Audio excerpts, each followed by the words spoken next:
ఒక సన్నబియ్యం ఒకటి కొంచెం సక్సెస్ అనుకుంటున్నాం. ఇంకా అది ఫస్ట్ ట్రయల్ అవుతుంది, ఇప్పుడిప్పుడే రిలీజ్ అయింది కదా. అది ప్రజల్లోకి వెళ్ళి దాన్ని వండుకొని దాని సాటిస్ఫాక్షన్ అయిన తర్వాత కానీ కొంచెం చెప్పలేము. ఇది ఒక స్కీమ్ బాగుంది, పర్లేదు. ఉచిత రవాణా మహిళలకి అదొక్కటి కొంచెం, అందులో కూడా గొడవలు అవుతున్నా కూడా కొంత సాటిస్ఫాక్షన్ అయితే ఉన్నాయి. ఈ రెండు పథకాలు, ఒకటి ఇది ఉచిత కరెంటు, ఇలాంటి చిన్న చిన్నవి ఉన్నాయి. ఇప్పుడు రైతు బంధు కానీ అలాంటి ఇంకా కొన్ని స్కీమ్స్ రావాలి. ఇప్పుడు ప్రభుత్వం చేస్తుంది కానీ పూర్తి స్థాయిలో ఇంప్లిమెంటింగ్ ఈ ఏదైతే సన్న బియ్యం అనేది ఇచ్చిండో ముందు రేషన్ కార్డు కూడా అలాంటివి ఇచ్చేసి ఇంకొంచెం సాటిస్ఫాక్షన్ చేసి ఉంటే బాగుండేది. ఓకే, ఇప్పుడు హెచ్సియు వివాదం నడుస్తుంది. ఈ భూములు, ఈ 400 ఎకరాల భూముల్ని ఈయన రియల్ ఎస్టేట్ వ్యాపారాన్ని వాడుకుంటున్నాడు అని నిజంగా జరుగుతుందా, లేదంటే ప్రోపగాండా చేసి అతన్ని బ్లేమ్ చేస్తున్నారు? ఎలా చూస్తున్నారు? రియల్ ఎస్టేట్కి వాడిన తన ఇంటికేం వాడుకోడు కదా. రేవంత్ రెడ్డి తీసుకునే భూములు కానీ లేకపోతే హెచ్ఎస్సీ తీసుకో అంటున్నారు అని అంటున్నాడు. ఇప్పుడు హెచ్ఎస్సీ మీద టైట్ చేశారు, సరే స్టే ఇచ్చింది కోర్టు కాబట్టి. ఒకవేళ ఆ భూములు వేసిన ఇంకో భూమి ఏదో ఒక భూమి తీసుకుంటాడు కదా ప్రభుత్వ అధినేత. ఇప్పుడు చంద్రబాబు నాయుడు, ఇది రేవంత్ రెడ్డి గారు సీఎం కాబట్టి ఆయన ఇది కాకపోతే ఇంకో ల్యాండ్ తీసుకుంటాడు. ల్యాండ్ అయితే కరువు పోలేదు కదా, తెలంగాణ రాష్ట్రంలో ల్యాండ్ లేక లేదు కదా, వదిలేస్తాడు. ఆ ల్యాండ్ ఏంది విద్యార్థుల కోసం వదిలేస్తాడు తప్ప ఈ రాజకీయ నాయక పార్టీల కోసమో వాళ్ళ కోసం వదిలేడు.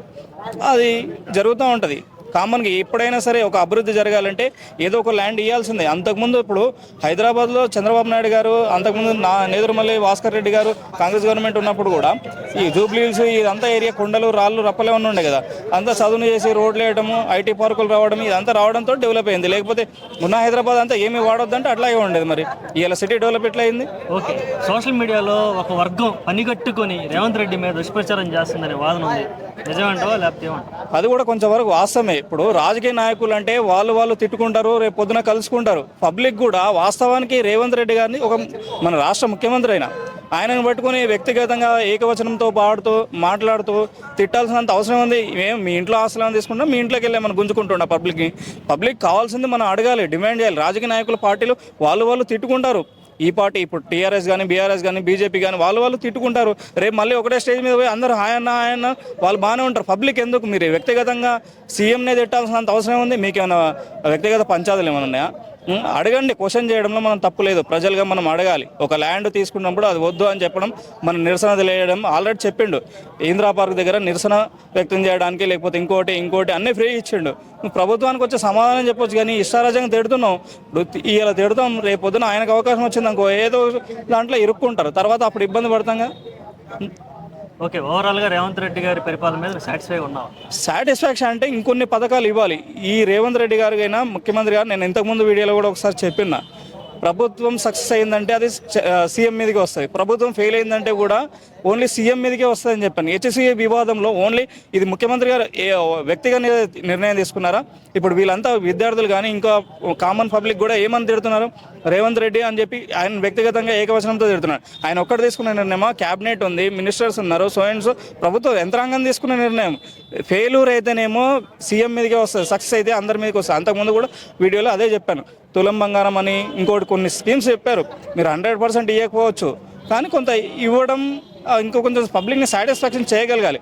దానివల్ల మీరు విఫలమవుతున్నారు. Okay, thank you. Revanth Reddy గారు తీసుకుంటున్న నిర్ణయాలు, ఆయన పరిపాలన ఈ సంవత్సరంలో ఏం గమనించా, ఎలా అనిపించింది? అంటే ఫస్ట్ రేవంత్ రెడ్డి జీవితం ఒక జెడ్పీటీసీ నుంచి స్టార్ట్ అయింది. తర్వాత ఒకసారి ఎమ్మెల్యే గెలిచిండు, తర్వాత ఒకసారి గెలిచిండు, మధ్యలో ఓడిపోయిండు, మళ్ళీ ఎంపీ అయిండు, మళ్ళీ ఎమ్మెల్యే అయిండు, ముఖ్యమంత్రి అయిండు. అంటే నాకేమనిపిస్తుంది అంటే రేవంత్ రెడ్డి గారిని చూస్తే ఒక జెడ్పీటీసీ క్యాండిడేట్ కంటే ఎక్కువ ఒక ఎమ్మెల్యేకు ఉన్నటువంటి అవగాహన కంటే తక్కువ అనిపిస్తుంది. ఎందుకంటే ఆయన అపరిపక్వ నిర్ణయాలు ఏ విధంగా ఉంటాయంటే, నేను ఎమ్మటే రుణమాఫీ కానీ వైఎస్ రాజశేఖర రెడ్డి లెక్క నా గుండెల్లో పెట్టుకుంటారని ఉన్న పైసలు ఆడాపు ఈడాపు తెచ్చి 20,000 కోట్లు రైతుల అకౌంట్లో వేసిండు. అవి వేస్తే ఇవ్వాల్సింది 40,000 కోట్లు అయితే 20,000 కోట్లు ఇచ్చిండు. ఇంకా 20,000 కోట్లు దేవాలి, దానికి లేదు. అంటే అది అసంపూర్ణంగా. అంటే అదే 20,000 కోట్లతోటి నీ దగ్గర మనీ ఉండి ఆ కేసీఆర్ లెక్క రైతు బంధు, రైతు భరోసా పైసలు అకౌంట్లో వేసి ఉంటే ఆ జనాల దగ్గర పైసలు రొటేటెడ్ అయ్యేది. లేకపోతే ఆ ల్యాండ్స్ కొనడమో వేరే దానికో ఇన్వెస్ట్మెంటో లేకపోతే వ్యాపారాలు ఏదో జరిగి జనాల దగ్గర పైసలు అనేవి సర్క్యులేట్ అయ్యేది. ఈ అవగాహన రాహిత్యం లెక్క వెమ్మటే రాజశేఖర రెడ్డి లెక్క అయిపోదామన్న నిర్ణయం ఏదైతే ఈ రుణమాఫీ అకౌంట్లో పైసలు వేయడం అయితే ఏదైతే ఉందో అది బ్లండర్ మిస్టేక్. ఒకవేళ విడతల వారికి ఇచ్చినా అయిపోయేది. ఒకవేళ నీకు ఫుల్ ఫ్లెడ్జ్గా మొత్తం పైసలు ఉంటే వేసినా బాగుండేది. నీకు పైసలే లేవంటూ అప్పులే రావట్లేవంటూ వచ్చిన పైసలు తీసుకుపోయి నీళ్ళ పాలు చేశాడు. ఆ రైతులు హ్యాపీగా ఉన్నారంటే వాళ్ళే హ్యాపీగా లేరు. అంటే వాళ్ళకి ఇవ్వాల్సినటువంటి రైతు బంధు లేదా రైతు భరోసా పైసలు ఆపేసినావు, నువ్వు రుణమాఫీ పైసలనే వేసినావు. జనాలు అక్కడ హ్యాపీగా లేరు. ప్లస్ నీ దగ్గర పైసలు లేకుండా అయిపోయినాయి, ఖజానా ఖాళీ అయిపోయింది. నువ్వు 4 రోజులు వచ్చి హైడ్రా హైడ్రా హైడ్రా అన్నావు. చెరువులు మూసి సుందరీకరణ, మూసి ప్రక్షాళన, అది ఇది అన్నావు. మొత్తం 1,00,000 కోట్లు 1,50,000 కోట్లని ఉత్తర కొరియా సౌత్ కొరియా ఎంపీలని పంపించి ఒక వీడియో రిలీజ్ చేసి రీసైక్లింగ్ చేస్తాం, మూసి నదిని మొత్తం స్వచ్ఛంగా నీళ్ళు చేస్తాం, ఆక్వా సెంటర్లు పెడతాం, లేకపోతే అబ్బు చేస్తాం, అది ఇదని కథలు అంటే ఏదో చెప్పారు. ఈరోజు దాని గురించి ముచ్చటే లేదు. ఈరోజు పైసలు లేక ఈరోజు హైదరాబాద్ యూనివర్సిటీకి సంబంధించిన భూములు అమ్మడం కొరకు ఈరోజు ఎదురు చూస్తుంటాం. అంటే ఆ అమ్మే కెపాసిటీ నాకు ఉందంటే గతంలో కూడా రాజశేఖర రెడ్డి అమ్మిండు, కేసీఆర్ అమ్మిండు, చంద్రబాబు అమ్మొచ్చు. కానీ నువ్వు ఎలాంటి భూములు చూజ్ చేసుకుంటున్నావు అంటే ఇప్పుడు హైదరాబాద్ యూనివర్సిటీ భూములు వాల్యూ కావచ్చు, కానీ ఆ యొక్క విశ్వవిద్యాలయానికి సంబంధించినటువంటి భూములు అక్కడ వచ్చినటువంటి వ్యతిరేకతను నువ్వు తట్టుకునే పరిస్థితుల్లో లేవు. ఆ వ్యతిరేకత తట్టుకునే పరిస్థితి లేదు నీకు. అట్లానే అది అమ్మి ప్రజలకు ఏదో సంక్షేమం చేస్తామన్న ఆలోచన కూడా కనపడట్లేదు. అంటే ఒక ఆ యొక్క ఏమంటారంటే అనుభవాలు లేమి అనేది అయితే స్పష్టంగా అనిపిస్తుంది రేవంత్ రెడ్డి పరిపాలన. ఫ్రీ బస్ అని పెట్టిండు, ఆ ఫ్రీ బస్సు వల్ల ఆ ఫ్రీ బస్సు తీసుకున్నటువంటి మహిళలలో కూడా హ్యాపీనెస్ లేదు.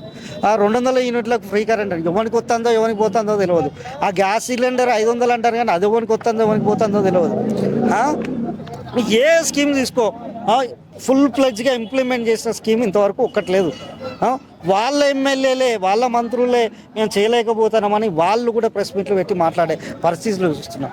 అంటే రేవంత్ రెడ్డి ఏంది ప్రతిపక్షాలను నేను తిడితే జనాలు ఆ తిట్లినుకుంటా ఇచ్చిన హామీలు మర్చిపోతాడన్న ఒక ధ్యాసలో ఉండి ప్రతిరోజు కేసీఆర్ని తిట్టడం, లేకపోతే కేటీఆర్ని తిట్టడం, హరీష్ రావుని తిట్టడం, ఏదో అట్లా అంటే ఒక పిల్లి కనుక పాలు తాక్కుంటూ కళ్ళు మూసుకొని పాలు తాక్కుంటా నన్ను ఎవ్వరు చూడట్లేదు అనుకుంటా. ప్రజలు మీరు వాళ్ళని తిట్టే తిట్లు కాదు, మీరు చేసే పనులను నిశితంగా గమనిస్తున్నారు.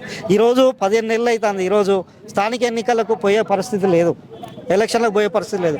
వాళ్ళ పెండింగ్ బిల్లులు ఉండే కేసీఆర్ హయాంలో కూడా ఉన్నాయి, దాన్ని క్లియర్ చేసి దాఖలని దగ్గర పైసలే లేవు. ఈ ఎలక్షన్లు పోవాలంటే గజ్జున వణుకుతాడు. ఈరోజు ఏ ముఖ్యమంత్రి అయినా అంటే ఒక పార్టీ నుంచి గెలిచినటువంటి ఎమ్మెల్యేలు తన పార్టీలోకి వస్తే ఒకవేళ బై ఎలక్షన్లు వస్తే తొడగొట్టి బై వచ్చిన మేము ఎంతమంది రిజైన్ చేస్తారో లేకపోతే ఎంతమంది డిస్క్వాలిఫై అయినా మేము గెలుస్తామని జబర్దస్తి చెప్పే పరిస్థితులు ఉండాలి. ఆ పరిస్థితులు లేవు. అసెంబ్లీ సాక్షిగా సుప్రీంకోర్టులో కేసు పెండింగ్ ఉంటే అంటాడు అసలు ఉప ఎన్నికలే రావు తెలంగాణలో అంటాడు. అంటే ఉప ఎన్నికలు రావు అంటే నువ్వు ఉప ఎన్నికలు వస్తే ఓడిపోతావనా? అంటే వాళ్ళ యొక్క బలహీనత వాళ్ళే బయట పెట్టుకుంటున్నారు. ఈరోజు రేవంత్ రెడ్డి అనుభవం లేకపోవడం వల్ల ఈరోజు ఆ ప్రభుత్వమే కాదు ప్రజలు కూడా ఒక తిరోగమనం అంటే గతంలో ఆంధ్రప్రదేశ్ ఉన్నటువంటి పరిస్థితులు తెలంగాణలో రోజుకు దిగజారుతున్నాయి. అంటే ఏదైనా ఒక గ్రామం ఇవ్వండి, లేకపోతే ఒక రియల్ ఎస్టేట్ వెంచర్ కాడ ఇవ్వండి, ఒక ఫ్లాట్ ధర అడగండి, ఈ ఫ్లాట్ ధర ఎంత ఉన్నదని అడగండి. అంటే కేసీఆర్ ఉన్నప్పుడు ఒక 25,000 ఉంటాయి సార్, ఇప్పుడు 17,000 18,000 ఉన్నది సార్ అంటే చూడండి వీళ్ళు చెప్పిన లెక్కల ప్రకారమే రిజిస్ట్రేషన్లు తగ్గిపోయినాయి. అంటే రెవెన్యూ ఇన్కమ్ కూడా తగ్గిపోయింది.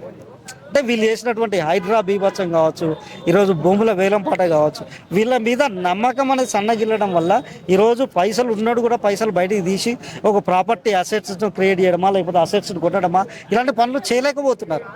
అంటే ప్యూర్ రేవంత్ రెడ్డి యొక్క ఫెయిల్యూర్. దీంట్లో రేవంత్ రెడ్డి ఈరోజు ఎందుకు అగ్రెసివ్గా వెళ్ళలేకపోతుండు అంటే ఆయన వెనక పొంగులేటి శ్రీనివాస్ది ఒకటి ఉంటుంది, కోమారెడ్డిది ఒకటి ఉంటుంది, బట్టిది ఒకటి ఉంటుంది, ఇట్లా 4-5 మంత్రులది ఎవరి దారి వాళ్ళదే. అంటే ఒక సమిష్టి నిర్ణయాలు తీసుకునే పరిస్థితి కూడా వీళ్ళలో కనిపించట్లేదు.